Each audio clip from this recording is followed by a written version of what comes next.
কিরে রহিম, আজ দুদিন হয়ে গেল তুই মাঠে কাজ করতে যাচ্ছিস না। বর্ষাকাল তো চলে এলো, এভাবে যদি ঘরে বসে থাকিস তাহলে সংসার কি করে চলবে বল? এই তো ভাইজান, আপনি আবার সেই পুরনো কথা শুরু করেছেন। আপনাকে কতবার বলেছি আপনার ক্ষেত আর আমার ক্ষেত আলাদা করে দিয়েন, আমাদের চাষবাস ভিন্ন হোক। শোন ভাই, ছোটবেলায় আমরা বাবা মাকে হারিয়েছি, তোকে আমি কোলে পিঠে করে মানুষ করেছি। তুই চাইলে আমি সম্পত্তি ভাগ করে দিতে পারি, কিন্তু তুই এখন ছোট রে, এসব দায়িত্ব নিতে পারবি না এখন। কে বলেছে আমি ছোট? আমি বিয়ে করেছি, আমার সংসার হয়েছে। তাছাড়া আপনারও তো নিজের সংসার রয়েছে। এখন কেন শুধু শুধু আমার সম্পত্তি আমাকে বুঝিয়ে দিচ্ছেন না বলুন তো? ঠিক আছে, তুই যদি তাই চাস তাহলে তাই হবে, কিন্তু তোকে একটা কথা কিন্তু বলা হয়নি। আমাদের গ্রামের এক গণক বলেছে আগামী 6 মাস নাকি প্রচুর বৃষ্টিপাত হবে, আর তাই সব ফসল আর খাবার দাবার আগে ভাগে গুছিয়ে রাখতে হবে। তা না হয় বুঝলাম আমি, যদি এরকমটা হয়েও থাকে সেটা আমি বুঝবো। আপনি আমার সম্পদ আমাকে বুঝিয়ে দিন, আমি আর একসাথে থাকতে চাচ্ছি না। তাছাড়া আমার বউও চায় না সংসার একসাথে থাকুক। ঠিক আছে, তুই যদি চাস তাহলে তাই হবে। আগামী সপ্তাহে আমরা চেয়ারম্যানের কাছে গিয়ে এই ব্যাপারটা নিয়ে কথা বলে আসব। কিন্তু একটা কথা মনে রাখিস, তুই অনেক বড় একটা ভুল করছিস। তুই এক সময় এই ভুলের মাসুল তোকে দিতে হবে, বলে দিলাম আমি।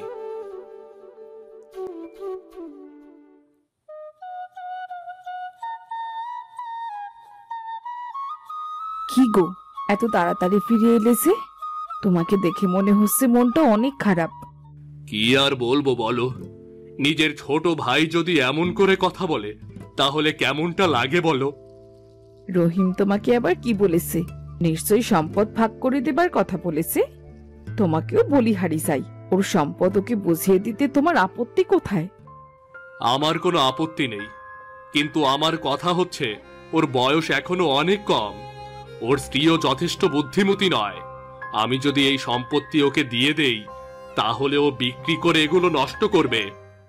শোনো, ওর সম্পত্তি ও কি করবে তা নিয়ে তোমার মাথা ঘামাতে হবে না। তাছাড়া গ্রামে একটা বড় প্রাকৃতিক দুর্যোগ আসতে চলেছে, টানা কয়েক মাস বৃষ্টি থাকবে। আমাদেরকে আগে নিজেদের কথা ভাবতে হবে।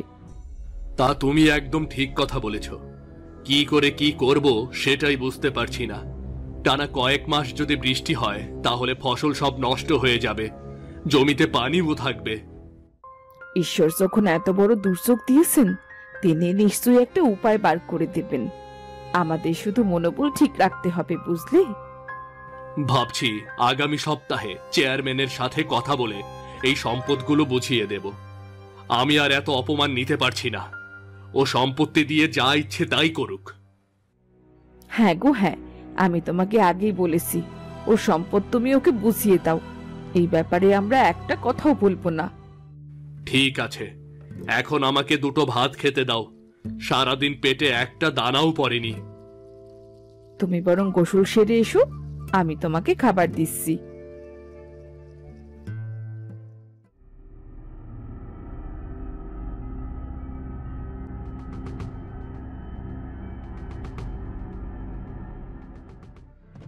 অমঙ্গল অমঙ্গল, একেবারে ঘোর অমঙ্গল।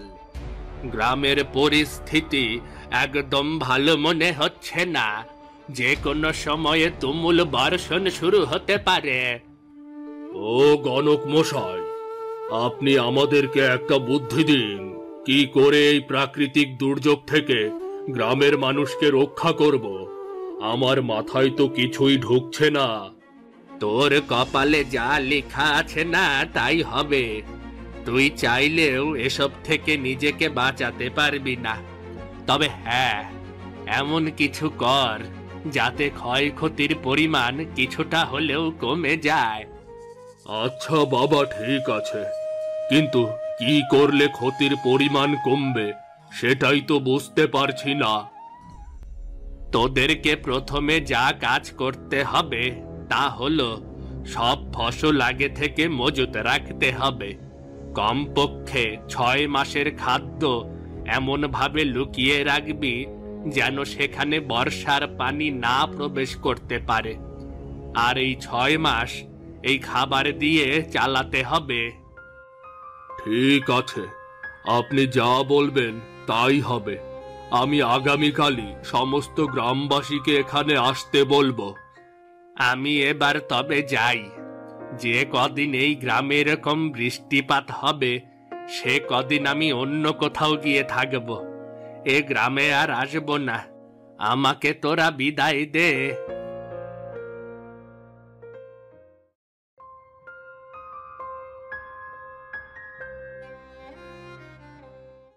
ও চেয়ারম্যান সাহেব, আপনার সাথে জরুরি একটু কথা ছিল।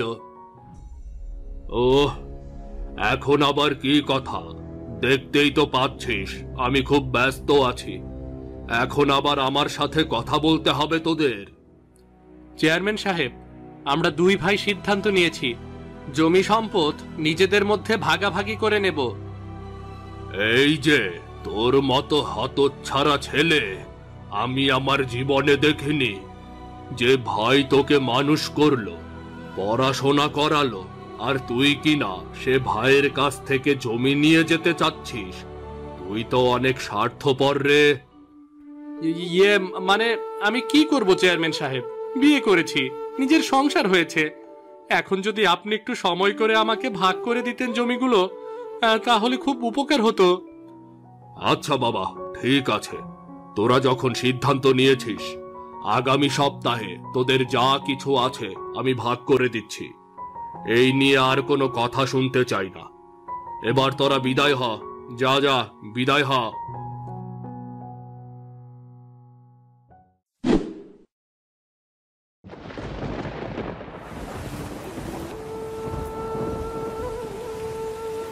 হোমা, দেখো দেখো কেমন বৃষ্টি শুরু হয়েছে। দেখো চারিদিকে একেবারে পানিতে ঠেকে গেছে। হ্যাঁ গো, হ্যাঁ, তুমি একদম ঠিক কথাই বলেছ। আকাশের অবস্থা একদম ভালো নয়। যাক, কয়েকদিন বাড়িতে বসে বিশ্রাম নেওয়া যাবে।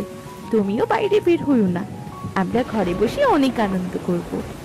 ভাইজান ভাবিরা অনেক কিছু জমিয়ে রেখেছে। তারা বলেছে আগামী 6 মাস নাকি এরকম বৃষ্টিপাত থাকবে। আমরা বরং তাই করি। এসব জমিয়ে কোনো লাভ নেই। টাকা পয়সা যা আছে সবকিছু তো আনন্দ করার জন্যই। এসব জমিয়ে রেখে লাভ কি? এই যে বরং যা আছে আমরা তা খরচ করে ফেলি। তুমি ঠিকই বলেছ, টাকা পয়সা জমিয়ে কোনো লাভ নেই। তাছাড়া এখন তো আমি আমার সব সম্পদ ভাগ করে পেয়েছি। এখন আর আমাদের কোনো অভাব থাকবে না। এই 6 মাস ঘরে বসে বসে কাটিয়ে দেব, কোনো কাজকর্মও করব না। হ্যাঁ গো হ্যাঁ, বিয়ের পর থেকে তোমার ভাইয়ের সঙ্গে সারা দিন জমিতে পড়ে থাকতে। ঘরে যে একটা বউ আছে, তোমার তো সে কথা মনেই থাকতো না। এই 6 মাস আমরা অনেক আনন্দ করব। তাহলে কিছু টাকা বের করে দেখি, বাজার থেকে বড় একটা ইলিশ মাছ কিনে নিয়ে আসি।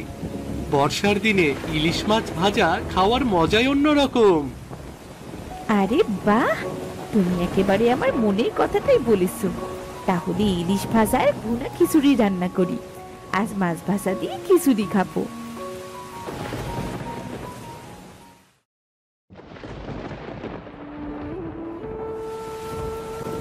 আহ, অত ভেবো না। 6 মাস দেখতে দেখতে কেটে যাবে। এমন বৃষ্টিপাত আমি বাপের জন্মেও দেখিনি। আমরা গরিব চাষি, সাধারণ মানুষ, কৃষিকাজ করেই বেঁচে আছি। এরকম বর্ষার দিনে কাজ না করলে সংসার কি করে চলবে বলো তো? আমি বলছি কি, এবার তুমি মাছ ধরা শুরু করো। তোমার পুরনো একটা জাল আছে না? তাছাড়া তোমার বাবার একটা পুরনো নৌকাও তো আছে। নৌকাটা ঠিকঠাক করে মাছ ধরো কি। মাছ তো ধরাই যায় গিন্নি, কিন্তু গ্রামের অনেকেই তো মাছ বিক্রি করছে। সবাই যদি মাছ ধরে বিক্রি করতে থাকে তাহলে মাছ কেনার তো লোকই পাওয়া যাবে না। আচ্ছা, এক কাজ করলে কেমন হয়? যদি তুমি মাছ নিয়ে শহরে বিক্রি করো তাহলে তো সংসারে 2 টাকা বাড়তি উপার্জন হয়। আরে বাহ, এ তো অনেক ভালো বুদ্ধি। কিন্তু মাছ শহরে নিতে নিতেই তো সব পচে যাবে। এখান থেকে শহর তো অনেক দূরে। তাহলে আমি বরং এক কাজ করি, তুমি মাছ মেরে নিয়ে আসো, আমি মাছ ভেজে দিই। আর ভাজা মাছ শহরের মানুষ নিশ্চয়ই খুব পছন্দ করবে। দেখবে, তাহলে আমাদের সংসারে কোনো অভাব থাকবে না। হ্যাঁ, আমি বরং তাই করব। প্রতিদিন সকালবেলা মাছ ধরে নিয়ে আসবো, তুমি সেগুলো ভালো করে ভেজে দেবে। তারপর সেই ভাজা মাছ নিয়ে গিয়ে শহরে বিক্রি করব।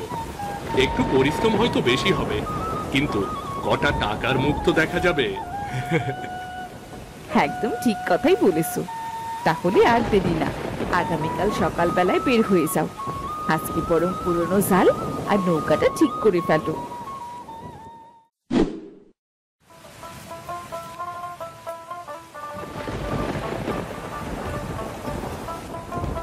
ছোট বউ, গন্ধে একেবারে মোমো করছে। নিশ্চয়ই আজও তোরা ইলিশ ভাজা করছিস, তাই না? বলি চোখের মাথা খেয়েছিস? দেখতে পাচ্ছিস না, ইলিশ মাছ ভাজা করছি। আর ইলিশ মাছ ভাজলে তো ইলিশের গন্ধ বেরোবেই। পুঁটি মাছের গন্ধ তো নিশ্চয়ই বেরোবে না? রাগ করছিস কেন? আমি তো তোকে মন্দ কথা বলিনি, বললাম ইলিশ মাছের গন্ধ বেরোচ্ছে। আচ্ছা, একটা কথা বলতো, তোরা প্রতিদিন এত টাকা কোথায় পাস? এই যে প্রতিদিন দামি দামি মাছ মাংস রান্না করে খাচ্ছিস, এত টাকা আসছে কোথা থেকে? শোনো ভাবি, শুধু শুধু আমাদের খাবারের দিকে নজর দিও না, তুমি বরং তোমার কাজ করো। কি? আরে না রে না, তোদের খাবারের দিকে নজর দেবো কেন? তোর স্বামী তো ঘর থেকে বেরই হয় না, 6 মাস ধরে বৃষ্টিপাত হচ্ছে।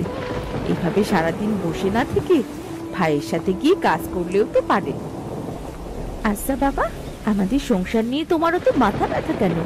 যদি যাওয়ার হয় তাহলে তো সে অন্য কোথাও কাজ করবে। তোমার স্বামীর সাথে গিয়ে কেন কাজ করবে? এমন কথা তুই বলতে পারলি?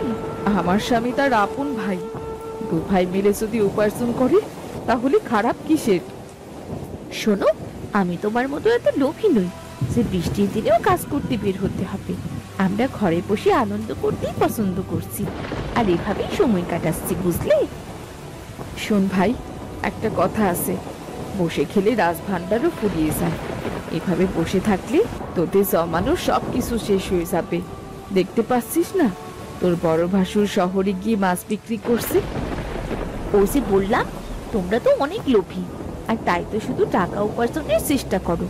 শোনো, মাঝে মাঝে জীবনকেও একটু আরাম দিতে হয়, আর তাই তো আমি আর আমার স্বামী মিলে ঠিক করেছি কোনো কাজই করব না। এই বৃষ্টির 6 মাস ঘরে বসেই থাকবো। আচ্ছা বাবা, ঠিক আছে, তোদের জীবন, তোরা কি করবি তোরাই ঠিক কর। আমি বাবা কিছু বলতে যাব না। মনে রাখিস, এর ফলাফল কিন্তু একদম ভালো হবে না। হ্যাঁ হ্যাঁ, যাও যাও, এখন তুমি নিজের কাজ করো। কি, আমাদের আর অভিশাপ দিতে হবে না। কথায় আছে না, মানুষের সুখ দেখলে অন্যের কাজ চলে যায়। তোমার হয়েছে এই অবস্থা, বুঝলে?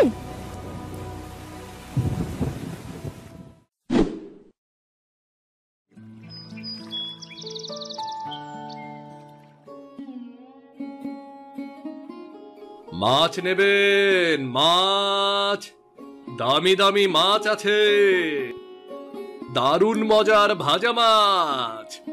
এমন মজার মাছ আর কেউ খায়নি কখনো। এই যে মাছওয়ালা, দেখি তোমার মাছগুলো কেমন। আরে বাবা, এ তো একেবারে টাটকা দেখছি। ভাই, এগুলো আমাদের গ্রামের নদীর মাছ। আর বলবেন না, গত 6 মাস ধরে আমাদের গ্রামে বৃষ্টি হচ্ছে।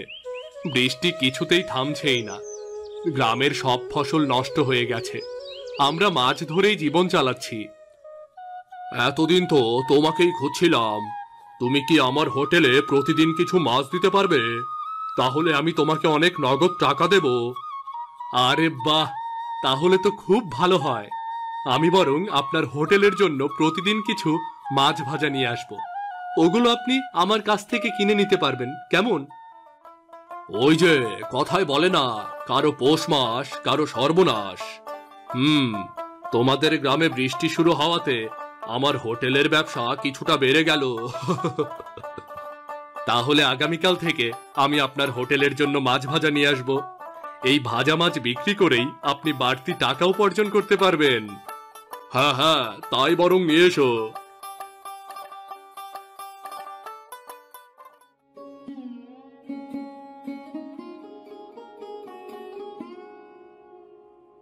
গিন্নি, দারুণ একটা খুশির সংবাদ নিয়ে এলাম গো। আরে কি ব্যাপার, আমার বউয়ের চোখে পানি কেন?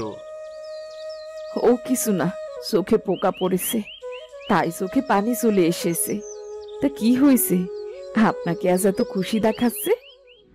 আগে বলো তোমার কি হয়েছে। অনেক বছর ধরে আমি তোমার সাথে ঘর করছি, আমি জানি তুমি কখনোই আমার সাথে মিথ্যা কথা বলো না। আর বলবেন না, আপনার ছোট ভাইয়ের বউ ইলিশ মাছ ভাজছিল, আমি সেখানে গিয়েছিলাম। আমার সাথে অনেক দুর্ব্যবহার করলো। কেন? তোমার সাথে দুর্ব্যবহার কেন করেছে? সবকিছু খুলে বলো তো দেখি। আমি এখনই রহিমের সাথে কথা বলছি। আপনার ভাইকে কিছু বলতে হবে না, দয়া করে ওকে কিছু বলবেন না। আসলে গত কয়েকদিন ধরে দেখছি ওরা দামি দামি খাবার খাচ্ছে, তাছাড়া রহিম তো ঘর থেকে একদমই বের হচ্ছে না। আমি শুধু জানতে চেয়েছি ওরা এত টাকা কোথায় পাচ্ছে, আর তখনই ওরা খুব রেগে গেল। আহা, এসব ওদের ব্যাপার, তুমি কেন শুধু শুধু এসব ব্যাপারে কথা বলতে গিয়েছো বলো তো? ওরা যা ইচ্ছে তাই করুক, তুমি আমাদের সুসংবাদটা শোনো না আগে। ঠিকই বলেছেন, মানুষের ব্যাপারে নাক গলিয়ে কোনো লাভ নেই। তা হয়েছেটা কি, কিসের সুসংবাদ? আজকে যখন শহরে মাছ বিক্রি করছিলাম, তখন এক হোটেলওয়ালা আমাকে ডাক দিয়ে বলল তার হোটেলের জন্য নাকি প্রতিদিন অনেকগুলো ভাজা মাছ দরকার। তুমি কাল থেকে অনেকগুলো মাছ ভালো করে ভেজে দিও, দেখবে আমাদের টাকা পয়সার আর কোনো অভাব থাকবে না। সত্যি বলছেন?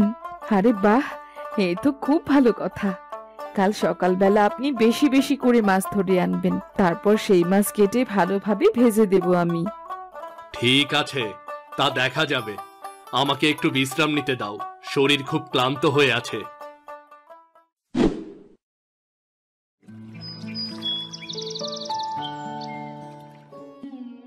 গিন্নি, ও গিন্নি, কোথায় গেলে? দেখো দেখো, কি সুন্দর রোদ উঠেছে। আমাকে আর বাইরে কাজ করতে যেতে হবে না, এবার নিজের ক্ষেতেই আমি কাজ করব গো।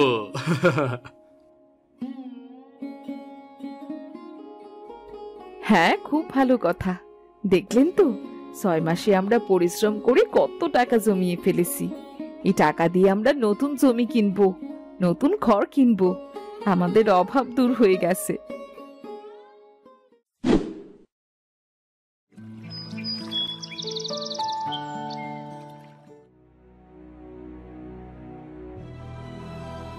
রহিম, এই রহিম, বাড়িতে আছিস নাকি? হতচ্ছাড়া বাদর কোথাকার, ঘর থেকে বের হ, তোর চামড়া আমি তুলে নেব।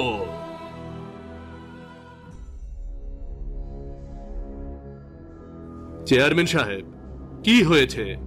আপনি এভাবে চিৎকার করছেন কেন? কি হয়েছে? দাঁড়া দাঁড়া, আগে তোর গুণধর ভাইকে ঘর থেকে বের হতে দে, তারপর বলছি কেন আমি এত চিৎকার করছি। আরে চেয়ারম্যান সাহেব যে, এই সকাল সকাল আপনি আমাদের বাড়িতে? আমি তো আপনাকে বলেই দিয়েছি আমার আরো কিছুদিন সময় লাগবে, আর আমি আপনার সব টাকা শোধ করে দেব, কোনো চিন্তা করবেন না। কিরে রহিম, চেয়ারম্যান সাহেব কিসের কথা বলছে? আমি তো কিছুই বুঝতে পারছি না। কিসের টাকা শোধ করার কথা বলছিস তুই? বলতো। কিসের টাকা বুঝতে পারছিস না? তোর ভাই সব জমি বন্ধক রেখে আমার কাছ থেকে অনেকগুলো টাকা নিয়েছে, এই টাকা এখন শোধ করছে না। আমি কিন্তু ওকে আর কোনো জমিতে চাষবাস করতে দেব না। আমার টাকাগুলো তাড়াতাড়ি দিয়ে দিতে বল। ও আচ্ছা, তাহলে এই ব্যাপার। এই জমির টাকা দিয়ে তাহলে ও গত কয়েক মাস দামি দামি খাবার খেয়েছে?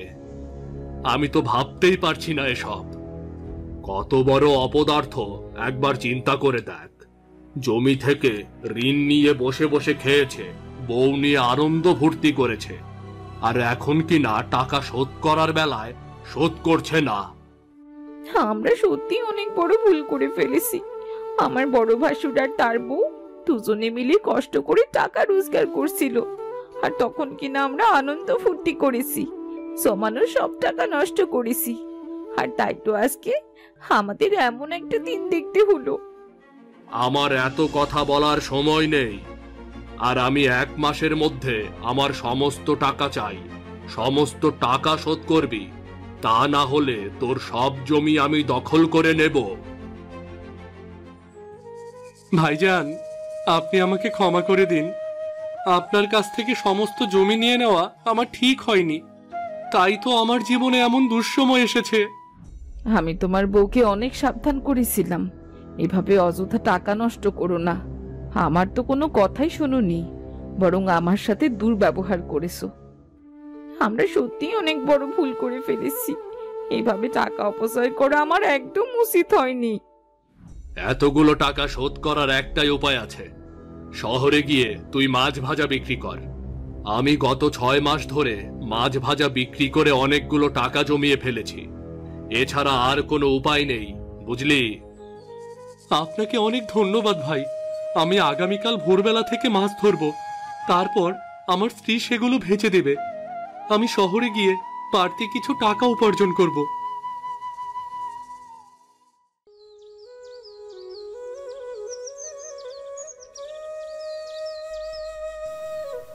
কিরে ফটিক, আলু ছিলতেই তো সারাদিন লাগিয়ে দিচ্ছিস।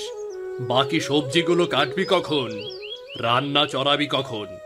এদিকে তো হোটেলে লোকজন খেতে আসার সময় হয়ে গেল রে। এই তো কাকা, প্রায় হয়ে গেছে। আলুগুলো ছিলা হয়ে গেলে বাকি সবজিগুলো কেটেই রান্না চড়িয়ে দেব। বেশি সময় লাগবে না কাকা। তাড়াতাড়ি কর, হোটেলে একটু পরেই লোকজন খেতে চলে আসবে। লোকজনই তো কেবল আসে কাকা, খদ্দের আর কজন আসে? আপনার হোটেলে অভাবী লোকজনের ভিড়ে খদ্দেররা তো জায়গায় পায় না। আর ওদিকে দেখুন, রতন কাকার হোটেলে সব বড়লোক খদ্দেরদের ভিড়। তো হয়েছে কি, রতন ভাইয়ের ভাগ্যে যদি বড়লোক খদ্দের থাকে, তাহলে সেটা সৃষ্টিকর্তার ইচ্ছা। এটা নিয়ে তো আর আমাদের কথা বলার কিছু নেই, নাকি? আর রতন ভাইয়ের হোটেলের রান্না নিশ্চয়ই ভালো, তাই খদ্দেরের ভিড় লেগেই থাকে। আরে না না কাকা, রান্না একদম যা ইচ্ছে তাই। আর দাম রতন ভাই শুধু শুধুই অনেক বেশি রাখে। দাম বেশি দেখেই লোকে মনে করে অনেক ভালো খাবার, আসলে কিছুই না। গরিবরা তো আর দোকানে খেতে পারে না, বড় লোকেরাই যা একটু খায় আর কি। যাকগে, পরের কাজকর্ম নিয়ে আমাদের অত ভেবে কাজ নেই। তুই দ্রুত হাত চালা, আজকে অনেক দেরি হয়ে গেছে। এত কাজ কখন শেষ করব কে জানে। আরে কাকা, আপনি কোনো চিন্তা করবেন না, সময় মতো কাজ শেষ হবে। কিন্তু এসব অভাবী লোকদের খাওয়াতে খাওয়াতে আপনিও তো অভাবী হয়ে যাবেন কাকা। কথা না বলে দ্রুত কাজ কর ফটিক, সময় খুবই কম।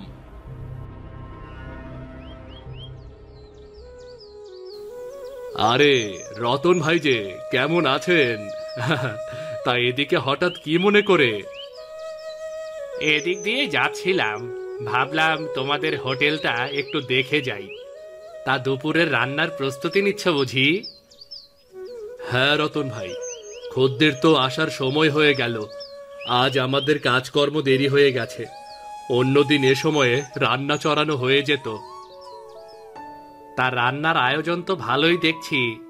অনেক লোকের জন্য রান্না হবে মনে হয়, তাই না? খদ্দের তো তাহলে ভালোই হয় তোমাদের।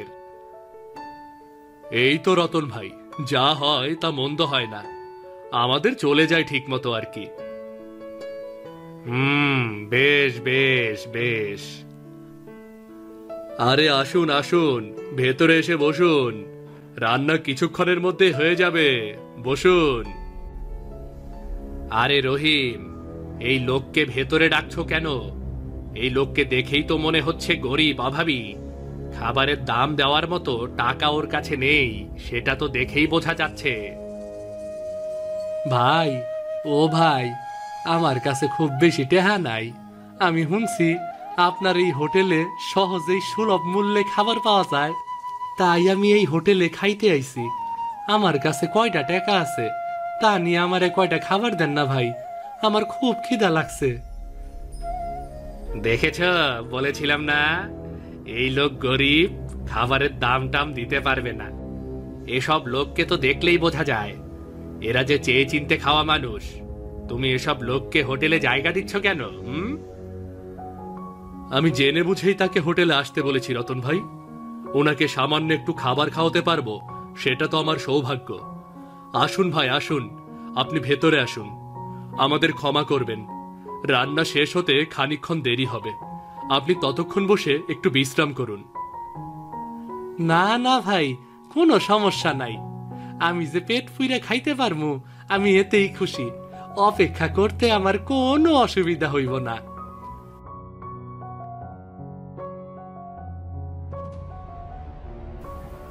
এই বুঝি তোমার খদ্দেরের নমুনা? এভাবে বিনে পয়সায় লোক খাওয়াতে থাকলে তো হোটেলে দুদিনেই লাল বাত্তি জ্বলে যাবে। লাভ লোকসানের কথা আমি ভাবি না রতন ভাই। সৃষ্টিকর্তা ওনাদেরকে খাওয়ানোর সুযোগ দিয়েছেন আমাকে, আমি সেই সুযোগ কাজে লাগাতে চাই। আমার চেষ্টায় যদি দু একজন মানুষের পেট ভরে, আমি তাতেই খুশি। আমার আর অন্য কিছুর দরকার নেই। কিন্তু এভাবে তুমি কতদিন খাওয়াতে পারবে? এভাবে বিনে পয়সায় লোক খাওয়াতে থাকলে তো তোমার ব্যবসাই হবে না। এই খাবার যোগান দেওয়ার জন্য তো টাকার প্রয়োজন, তাই না? এভাবে কতদিন তুমি যোগান দিতে পারবে বলো বলো? ওনাদের খাবারের ব্যবস্থা তো সৃষ্টিকর্তাই করে দেন রতন ভাই, আমি তো শুধু মাধ্যম মাত্র। সবকিছুর দায়িত্ব যখন সৃষ্টিকর্তা, তখন আর আমার চিন্তা করার কিচ্ছুটি নেই। কিন্তু খাবারের জোগাড় তো তোমাকেই করতে হবে, তাই না? সৃষ্টিকর্তা তো আর খাবার পাঠিয়ে দেবেন না। আরে জমির ভাই যে, এসো এসো, ভেতরে বসো।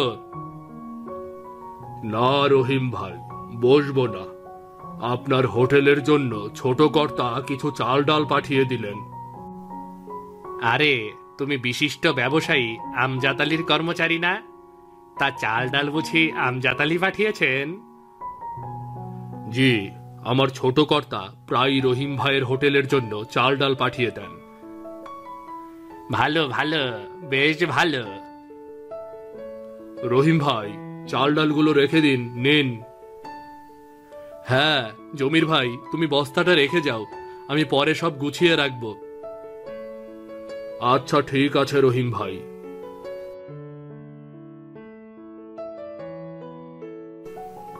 দেখলে রতন ভাই, বলেছিলাম না এই অভাবী লোকদের খাওয়ানোর ব্যবস্থা সৃষ্টিকর্তাই করে দেন, আমি শুধুমাত্র মাধ্যম। হ্যাঁ তাই তো দেখলাম, বেটা তো বেশ ভালোই চালাচ্ছে ব্যবসা। গরিবদের খাওয়ানোর নাম করে মুফতে চাল ডাল দিয়ে খদ্দের খাওয়াচ্ছে। দেখা যাক কদিন এভাবে ব্যবসা করতে পারে।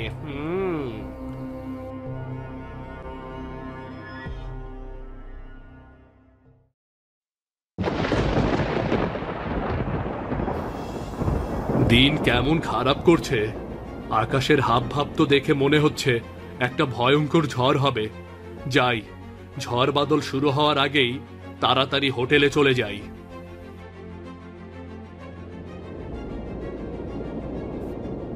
কি গো, এই ঝড় বাদলের মধ্যে উঠোনে দাঁড়িয়ে কি ভাবছো? যাও ঘরে যাও, আমি কাপড়গুলো তুলে নিয়ে আসি। আমি ঘরে যাব না রানু, আমাকে হোটেলে যেতে হবে।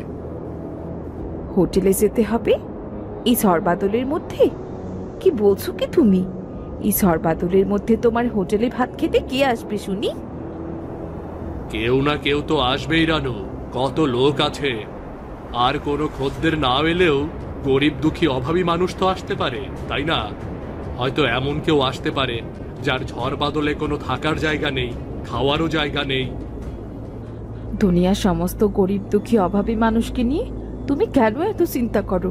নিজের চিন্তা করেছো তুমি? এই ঝড় বাদলের দিনে বের হলে বিপদ হতে পারে। বিপদের চিন্তা আমি করি না রানু, সৃষ্টিকর্তাই আমাকে রক্ষা করবেন। আর বিপদ যদি আসেও তাহলে হয়তো সৃষ্টিকর্তার ইচ্ছাতেই বিপদ হবে। এটা নিয়ে এত চিন্তা করার কিছু নেই। আমি যাচ্ছি, তুমি সাবধানে থেকো। আর ফটিক তো একা সামলাতে পারবে না, আমি কতক্ষণ ফটিককে বুঝিয়ে দিয়ে যত দ্রুত পারি চলে আসব।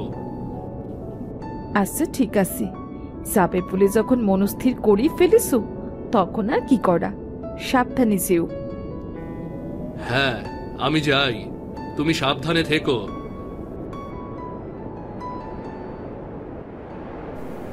বাবারে বাবা, যেভাবে বাতাস বইছে আর বিদ্যুৎ চমকাচ্ছে, বাজ পড়ে মনে হয় আমি মরেই যাব।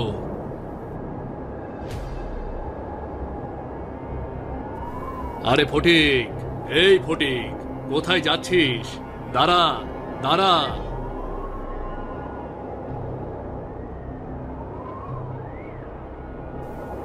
আরে কাকা যে, এই ঝড় বাদলের দিনে বেরিয়েছেন কেন? যাচ্ছেন কোথায়? যাচ্ছেন কোথায় মানে? হোটেলে যাচ্ছি। আর কোথায় যাব? তুই হোটেল বন্ধ করে কোথায় যাচ্ছিস? চল চল চল, হোটেলে চল। কাকা, আপনি কি বলছেন? এই ঝড় বাদলের দিনে আপনি হোটেলে যাচ্ছেন? এমন দিনে হোটেলে গিয়ে কি করবেন? কে আসবে হোটেলে ভাত খেতে? কেউ না কেউ তো আসবেই। আর কেউ না আসুক, গরিব দুঃখীদের কেউ না কেউ আশ্রয়ের জন্য আসতে পারে, কিংবা ক্ষুধার্ত কেউ। তাদের তো সাহায্য করতে হবে। চল চল, হোটেলে চল। সাহায্য করতে হলে অন্যদিন সাহায্য করুন কাকা। এমন ঝড় বাদলের দিনেই কেন সাহায্য করতে হবে? কাকা, আমার কথা শুনুন। এমন ঝড় বাদলের দিনে হোটেলে যাওয়ার দরকার নেই, বাড়িতে গিয়ে বিশ্রাম করুন না। ঠিক আছে, তুই যদি হোটেলে না যেতে চাস তাহলে তোকে যেতে হবে না। তুই বাড়ি ফিরে যা, আমি হোটেলে যাচ্ছি। কি বলছেন কাকা? আপনাকে একা ফেলে আমি বাড়ি চলে যাব? কখনোই না। চলুন, আমিও আপনার সাথে হোটেলে যাব। তুই সত্যিই যাবি? হ্যাঁ কাকা, আমি সত্যিই যাব। আচ্ছা ঠিক আছে, তাহলে এক কাজ কর, তুই হোটেলে চলে যা। আমি একটু আড়ত থেকে খোঁজ নিয়ে আসি। চাল ডাল কাল পাঠানোর কথা ছিল, এখনো পাঠাইনি কেন সেটা দেখে আসি। ঠিক আছে কাকা, আমি তাহলে হোটেলে যাচ্ছি, আপনি আসুন। যাই, গিয়ে খোঁজ নেই আড়তদার এখনো চাল ডাল পাঠালো না কেন। হোটেলে সামান্য চাল ডালও নেই, কেউ এলে ভাত খাওয়াতে পারবো না রে। আরে রহিম ভাই, আপনি এমন ঝড় বাদলের দিনে এখানে কি করছেন গা? কাজেই এসেছিলাম ভাই। আপনার চাল ডাল পাঠানোর কথা ছিল, এখনো তো পাঠালেন না। আমি তাই খোঁজ নিতে এসেছি। চাল ডাল তো ছিল, সব চাল ডাল রতন ভাই বেশি দাম দিয়ে কিনে নিয়ে গেছে। আপনি তো জানেনই, ঝড় বাদলের মধ্যে খুব একটা ব্যবসা হয় না। সেই জায়গায় যদি কিছু টাকা বেশি পাই তাহলে মন্দ কি? আপনি বেশি দাম পেয়ে চাল ডাল রতন ভাইকে বিক্রি করে দিয়েছেন? কিন্তু আপনি তো আমাকে কথা দিয়েছিলেন চাল ডাল আপনি আমার হোটেলে পাঠিয়ে দেবেন। আপনার কাছে কি কথার কোনো মূল্য নেই নাকি? কথার মূল্যের চাইতে আমার কাছে টাকার মূল্য অনেক বেশি। যেখানে বেশি টাকা পাবো সেখানেই তো বিক্রি করব, তাই না? কিন্তু আপনি আমাকে কথা দিয়েছিলেন চাল ডাল আপনি আমার হোটেলে পাঠাবেন। কাজটা ঠিক করলেন না ভাই। আমার হোটেলে সামান্য চালও নেই যে আমি ভাত রান্না করব। আমি আপনার ভরসাতেই বসেছিলাম। সে ঠিক আছে, কিন্তু আমি কি করব বলুন? এমন ব্যবসা করার সুযোগ তো সব সময় আসে না। সুযোগ পেয়েছি, কাজে লাগিয়েছি। আচ্ছা ঠিক আছে, এরপর থেকে চাল ডাল আপনার হোটেলেই যাবে। আপনি কোনো চিন্তা করবেন না, কেমন? এর পরের বার কি হবে তা তো জানি না। আমার আজ দরকার ছিল, আজই পেলাম না। আচ্ছা ঠিক আছে, কি আর করা, বিশ্বাস তো ভেঙে গেল। আমি আসি তাহলে, কিছু মনে করবেন না। আপনার কাছ থেকে আমি কখনোই আর কিচ্ছু কিনবো না, বলে দিলাম। সে আপনার ইচ্ছা।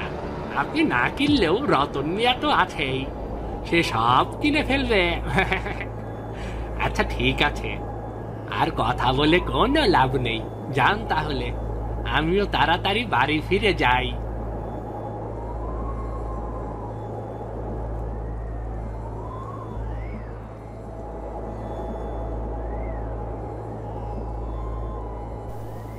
আরে কাকা, আপনি চলে এসেছেন? চাল ডালের কোনো খোঁজ পেলেন? কি আর খোঁজ পাবো বল? চাল ডাল বেশি দাম দিয়ে রতন ভাই নাকি কিনে নিয়ে গেছে। আড়তদার বেশি দাম পেয়ে চাল ডাল রতন ভাইয়ের কাছে বিক্রি করে দিয়েছে। কি বলছেন কাকা? আড়তদার এটা কোনো ঠিক কাজ করেনি তো। বেশি দাম পেয়েছে বলে চাল ডাল ওই ঘাগু লোকের কাছে বিক্রি করে দেবে? ও তো হোটেল ব্যবসায়ী না কাকা, ও তো ডাকাত। লোকের গলা কেটে খাবারের দাম নেয়। মানুষের সমালোচনা করে কি লাভ বল? সমালোচনা করলেই তো চাল ডাল আর আমাদের হোটেলে চলে আসবে না, তাই না? তাই বলে কাকা দুটো টাকার লোভে ওই ডাকাতের কাছে বিক্রি করে দেবে? রতন কাকা কি করেছে জানো? সেদিন এক খদ্দের টাকা কম দিয়েছে বলে যা তা বলে গালমন্দ করেছে। আর সেদিন এক গরিব লোক খাবার চাইতে গিয়েছিল, তার জন্য তাকে গলা ধাক্কা দিয়ে বের করে দিয়েছে। থাক বাবা, বাদ দে, এসব নিয়ে কথা বলে লাভ নেই। যার যার কর্মফল সে সে ভোগ করবে। তুই যা, বাড়ি চলে যা, বাড়ি গিয়ে বিশ্রাম নে। আপনি যাবেন না কাকা? না রে, আমি বরং হোটেলেই থাকি। কোনো গরিব দুঃখী মানুষ এলে খাবার না দিতে পারি, আশ্রয় তো দিতে পারবো। সে কি কাকা, আপনি এই ঝড় বাদলের মধ্যে হোটেলে বসে থাকবেন? না কাকা, আমি তো আপনাকে একলা এখানে থাকতে দেব না, আমিও থাকবো আপনার সাথে। সে কি কথা? তুই কেন কষ্ট করে এখানে থাকবি? না না, তুই বাড়ি যা, বাড়ি গিয়ে বিশ্রাম কর।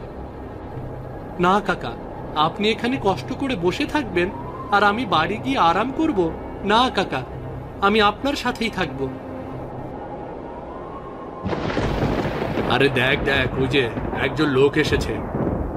আসুন আসুন আসুন ভাই, ভেতরে আসুন। ভাই, ও ভাই, আমি অনেক ক্ষুধার্ত আর ক্লান্ত। এই ঝড় বাদলের রাতে আমার যাওয়ার কোনো জায়গা নাই। আমারে যদি আজকের রাতটা এইখানে থাকতে দিতেন আর সামান্য কিছু খাবার দিতেন তাহলে খুব উপকার হতো। আমাদের ক্ষমা করবেন, বাজার না থাকার কারণে আজ আমাদের হোটেলে কোনো খাবার নেই, আমরা রান্না করতে পারিনি। আচ্ছা ঠিক আছে, খাবার না পেলেও আমার কোনো অসুবিধা নাই। আমার আজকের রাতটুকুর জন্য আশ্রয় প্রয়োজন। দয়া করে আমাকে একটু আশ্রয় দিন না। এমন ঝড় বাদলের রাতে আমার মাথা গোজারও ঠাঁই নাই। কোনো সমস্যা নেই, আপনি এখানেই থাকুন। তবে আপনাকে কোনো খাবার দিতে পারছি না, এটা ভেবে সত্যি আমার খুব খারাপ লাগছে। না না না, কোনো সমস্যা নেই। আমাকে যে আপনি আশ্রয় দিয়েছেন সেটাই অনেক।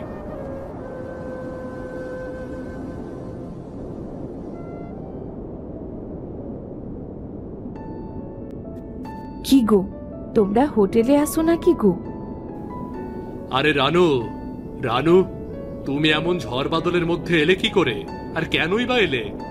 কি যে করো না রানু, আমি একদম চিন্তায় পড়ে যাই তোমার কাজ দেখে। আর ওইদিকে যে আমার চিন্তা হচ্ছে, তোমরা না খেয়ে আসো। না খেয়ে বসে থাকলে কি হবে?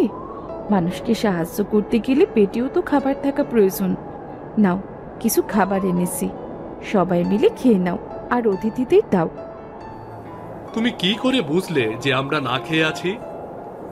সরবাদলের সুযোগে রতন মিয়াও যে বেশি দামে চাল ডাল কিনে মজুত করে আর দ্বিগুণ দামে যে খাবারের ব্যবসা করে সেটা আমি আগেই বুঝতে পেরেছিলাম।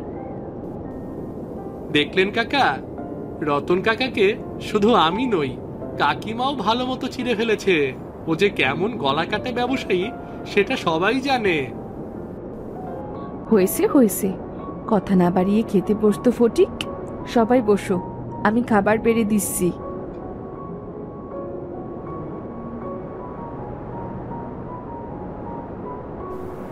সৃষ্টিকর্তার কৃপায় এমন ঝড় বাদলে এই ভাতের হোটেলটা খোলা ছিল বলে আজ রক্ষা। আশ্রয় পেলাম, খাবারও পেলাম।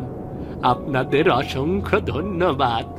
সৃষ্টিকর্তা আপনাদের মঙ্গল করুক, এই প্রার্থনাই করি।